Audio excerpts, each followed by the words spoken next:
Clermont County, the blood of the Ohio country, is rich in heritage and tradition. She has fertile plains and valleys, dense forests, cool and quiet streams. Her bounteous wildlife and her unlimited resources brought promise and hope to young America's agrarian-minded, post-revolutionary pioneers. Clermont today offers a vision of a peaceful community, full of personal and family serenity, ownership, security, and wealth. But 200 years ago, what we see today was only a dream in the hearts of resourceful men. Men who helped to develop a community devoted to the common good of helping their fellow man and creating a peaceful society oriented to fulfilling the people's dreams. On Memorial Day weekend, 1976, Clermont County residents celebrated the nation's bicentennial.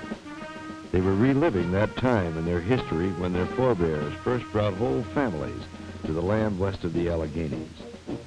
This wagon train was organized to travel across the county from east of Batavia to Neville by the river east of New Richmond. The wagons entered Batavia early in the day and were greeted with a festive carnival atmosphere that marked this as a weekend that will be long remembered.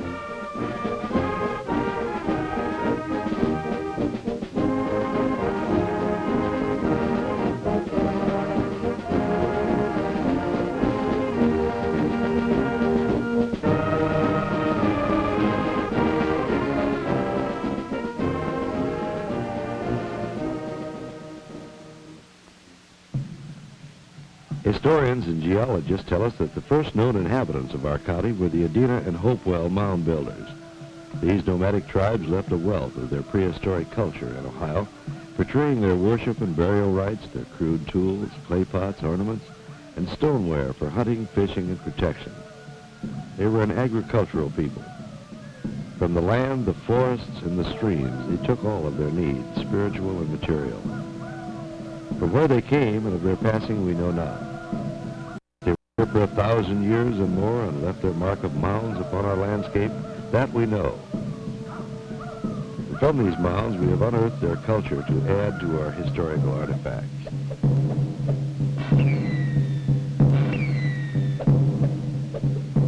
Perhaps the Hopewell tribes were the ancestors for modern history Indians who were here when the white man came. Proud and intelligent, the 18th century Indian hotly defended his claim to the bounteous Ohio River Valley and the watersheds of many tributaries. Along the floodplains of these streams, they grew their corn and melons in primitive fashion. In the hides of grazing buffalo and deer, they fashioned their teepees. The pelts of beaver, muskrat, and raccoon protected their bodies from the cold winters. They knew little hunger, for the streams were alive with fish, and the forests teemed with fowl and small game. Tribes of Wyandots, Delawares, Shawnees, Miamis, Ottawas, and Chippewas once lived in the hills and valleys of Clermont. Their chiefs are legend: Tecumseh, Cornstalk, Blue Jacket, and Little Turtle. Proud and courageous as they were, their years in the Ohio country were doomed by the push westward of land-hungry settlers following the end of the Revolutionary War. Today, however, Clermont's sons and daughters no longer need live in the fear of the Indian, nor he of them.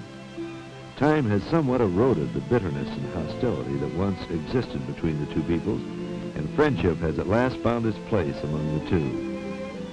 The peace pipe, long time recognized symbol of friendship, is smoked, and the tomahawk forever buried. Those who assembled on this hillside near the village of Marathon, Ohio, June 6, 1976, commemorated the last and largest Indian battle on Clermont soil. In that battle, settlers led by Simon Kenton and Cornelius Washburn fought a Shawnee war party of 100 braves and thereafter discouraged the Indians from making any further raids on Kentucky and Ohio farmers. During this special ceremony sponsored by the colonial dames, Indian peace medals sent by the President of the United States were presented to Mohawk Chief Richard Thundersky, Cherokee medicine man Pete Whitson, and Peg Schrader, also a Cherokee. A plaque commemorating the valiant efforts of those settlers and Indians involved in the last frontier battle in Clermont County was the highlight of this special bicentennial program.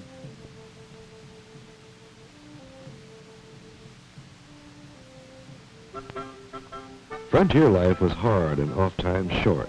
Disease and fever was fought with prayer and homemade potions. Work in clearing the land for crops was backbreaking and overshadowed with the threat of prowling bands of Indians or attacks from wild animals.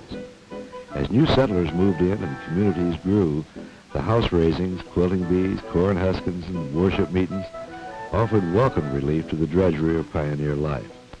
Pioneer farmers protected their few head of stock as much as they did their families.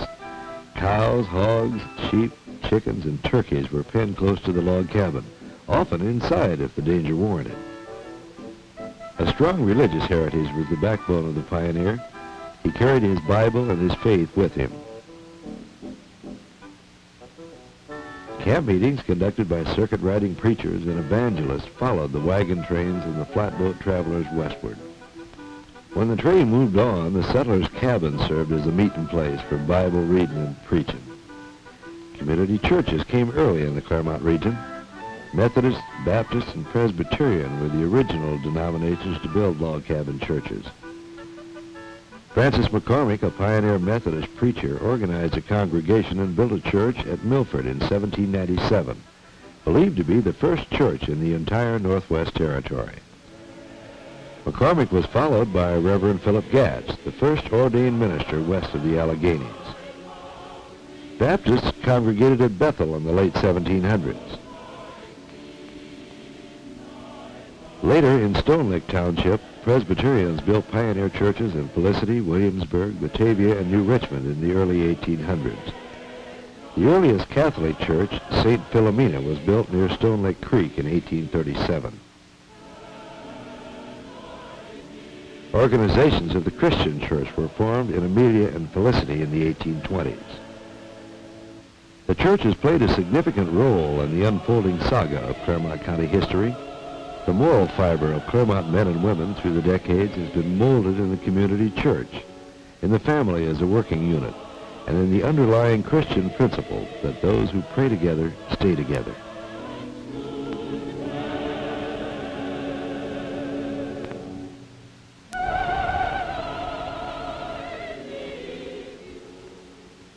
Most of us know of and understand the hardships faced by pioneer families in the settlement of the West following the War for Independence.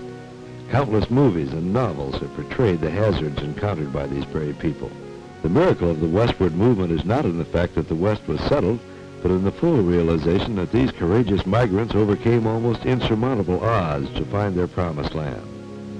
While untold numbers of pioneers were killed and maimed by Indian attack, a far greater number lost their lives by disease and injury, by being subjected to the ravages of nature-raging floods, stifling heat, bitter cold.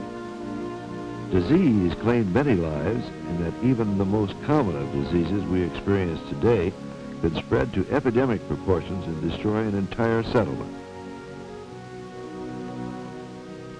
Smallpox, diphtheria, and measles were feared by the pioneers because there were few doctors on the frontier and almost no real knowledge of the treatment for infection and disease. Perhaps the most common killer was the egg, a catch-all term in the vocabulary of these pioneers to describe nearly 30 different maladies. Many old tombstones in the county cemeteries attribute the death of the one who lies in that grave as having died of the egg. Indians, hardship, disease, these all faced westward moving America. Many of the pioneers fell prey to these enemies. Most did not live through them. Such is the story of Diana Whitney.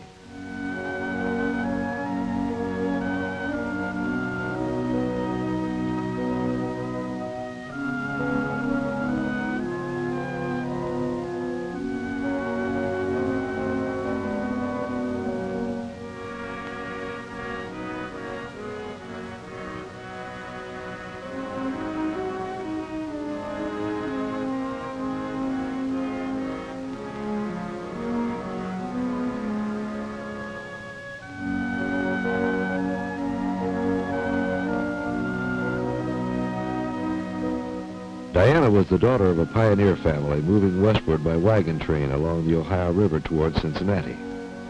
Though little is known of the reason for Diana's death, her frail little body was buried along the trail, a crude marker erected by her family as they mounted their wagon to continue their trek westward.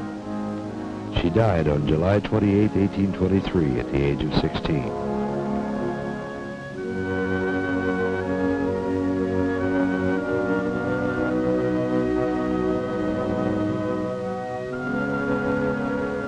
She lives today in the hearts of thousands who have paused along the way to view her grave, a weather-beaten stone marker and a nearby bronze plaque along Route 52 near Shiloh.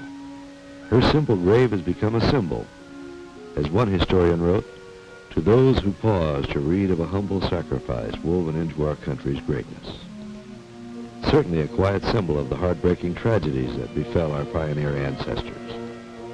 In more recent years, the late renowned Cincinnati journalist and resident of Clermont County, Nixon Denton, erected a bronze memorial at the Diana Whitney gravesite. And on this plaque, he inscribed the words, "There rests here in the quiet beauty of the Valley of Ohio, the dust of a young girl."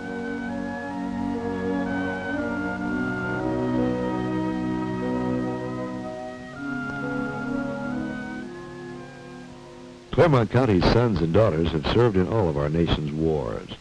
Our numerous village and township cemeteries are sprinkled with the stones and crosses of heroes of battle. Across the broad oceans they lie, in far-off Pacific islands, or in the fields above the coast of Normandy, in North Africa, or on the boot of Italy. Their shadows cling to the shaded glens of Shiloh, to the banks of the Chickamauga, or to the rolling hills of Gettysburg. In Flanders Field, they rest in everlasting peace, recovered from the trenches at Chateau-Thierry. They fought with General Taylor at Matamoros to defeat the treacherous Santa Anna, and they yelled with Teddy on the heights of San Juan. They've gone to battle with rifle and sword, grenade and howitzer, submarine and Grumman Wildcat. Yet, in the history of Clermont County, war came to her only once. Suddenly and briefly, on a hot summer's day in July 1863, on a daring raid through Ohio by the troops of the famous Confederate cavalry General John Hunt Morgan.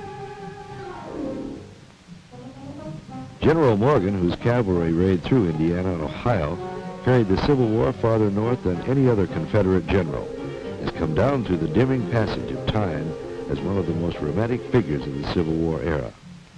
His fame preceded him and caused much fear in the hearts of those upon whom the shadow of his troops fell.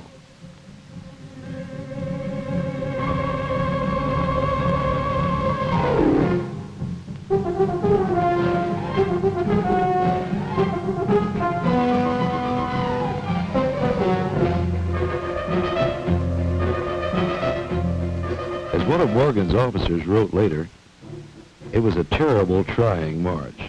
Strong men fell out of their saddles, and at every halt the officers were compelled to move continually about in their respective companies and pull and haul the men who would drop asleep in the road. It was the only way to keep them awake. Quite a number of the men crept off into the fields and slept until they were awakened by the enemy. At length, day appeared just as we reached the last point where we had to anticipate danger. We passed through Glendale and almost all of the principal suburban roads. We were near the Little Miami Railroad. We crossed the railroad without meeting the opposition and halted to feed the horses in sight of Camp Dennison. After a short rest here and a picket skirmish, we resumed our march, burning in this neighborhood a park of government wagons. That evening at 4 p.m., we were at Williamsburg, 28 miles east of Cincinnati, having marched since leaving Indiana in a period of about 35 hours, more than 90 miles, the greatest march that Morgan had ever made. Morgan's cavalry camped all night at Williamsburg and early in the morning of July 15th left Clermont County to march eastward toward Piketown.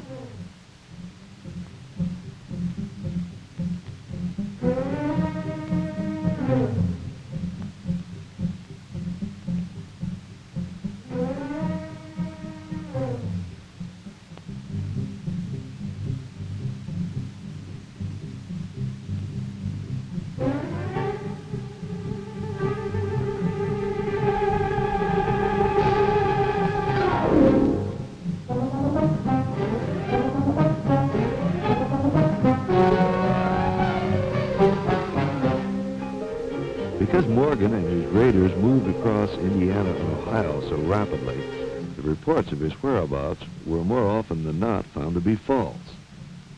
Until he reached eastern Ohio, Morgan's opposition was primarily from the militia and home guard.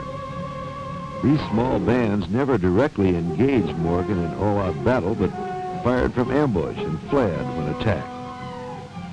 Morgan's main offensive tactic against them was a direct frontal assault.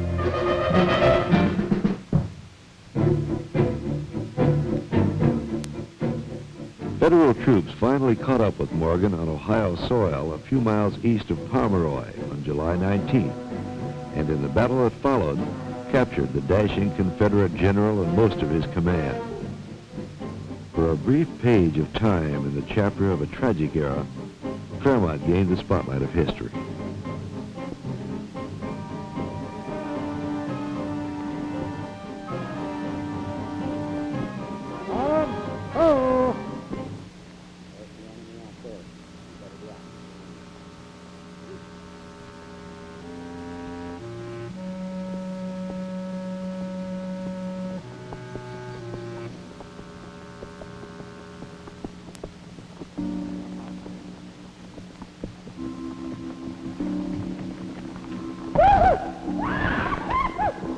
All right, just keep that gun up. All right, hand it down. Johnny, hand me that. Handle first. Come on, get over it. Come on. Well, you're still there. Suck it down. Shut up. Shut up. Back to it. How about that? Get together.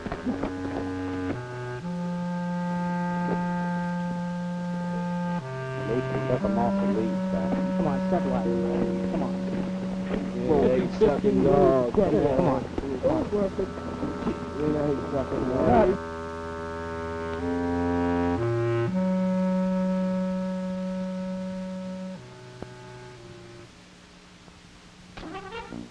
On this special Memorial Day in 1976, the spotlight of history shone as the wagon train passed through Clermont's towns and villages. From near Williamsburg, the village that William Lytle founded, then through Batavia, the county seat founded by George Ely, and where Ezekiel Dimmitt built Clermont's first courthouse. On to Amelia, then Hamlet and Lyndale, through Mount Pisgah, and on to New Richmond for the night. As they entered New Richmond, about 50,000 people gathered to welcome the riders, wagons, and horses. Those who rode the wagons and the horses did so in the spirit of Jacob Light, Samuel Robinson, and John Hagen. These men were only a few of those who shaped Clermont County. Names such as Thomas Morris, legislator from Bethel, Colonel Thomas Paxton, the first permanent settler of Clermont. They are joined by the Reverend Philip Gatch of Milford, Jacob Myers, Goshen, Daniel Jacob and Colonel William Raudebush, pioneer farmers of Wayne Township. The names of John Patterson, Jesse Glancy, John Hill, Jacob Joseph and David Rapp, and James Patchell round up, but by no means complete, the list of those who set the mold for what Clermont was to become.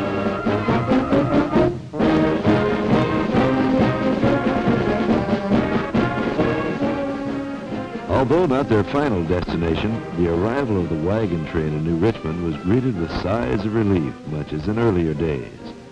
Long hours on the trail were the rule rather than the exception. But these intrepid modern-day pioneers had traveled 19 miles in less than 6 hours. Quite a feat for men and women who drive air-conditioned automobiles and work by pioneer standards a short 8-hour day. The village of New Richmond opened her arms to the riders, the walkers, and the watchers. The President of the United States, Gerald Ford, sent Dr. Theodore Mars, presidential assistant, to deliver a brief speech concerning the American bicentennial. Clermont County is well represented in local, state, and national affairs. These men were present to have their part in the proceedings. New Richmond this day was blessed with men of potential greatness, from those who just came to watch to those who mounted the speaker's platform. For 2 centuries, agriculture has been the main industry of the county. Early settlers were farmers or woodsmen who founded their homes here in Clermont because of her fertile farmland and heavily wooded hillsides. It has been only in recent years that the character of the county has changed from a rural to a suburban community. Yet, even today, farming is a virile and stable part of our changing economy. We are told some men are born great, some have greatness thrust upon them, while others wring greatness from the world. To the latter class emphatically belongs Ulysses S. Grant. This modest home in Point Pleasant is the birthplace of Ulysses S. Grant, the man Lincoln himself chose to lead the Union troops in the war between the states. He became the 18th President of the United States, serving 2 terms. The Gatch home east of Milford was a station on the Underground Railroad. Many runaway slaves were moved through the county in those tense years before the Civil War. The Salt House at Salt Air, where runaway slaves were taught to read and write before moving on to Canada. In Williamsburg stands the oldest jail in Clermont County, built about 1801. Legend has it that this lovely home in Moscow is where French Prince Louis Philippe stayed while in exile in the United States, later to become a king of France. The future of Clermont is bright, filled with atoms and space-age technology. The William Zimmer nuclear power plant at Moscow is being prepared to meet the growing energy needs of the county. The needs of higher education are met by the Clermont General and Technical College. The Ohio River has more commercial traffic than the Panama Canal, and Clermont has 26 miles of shoreline.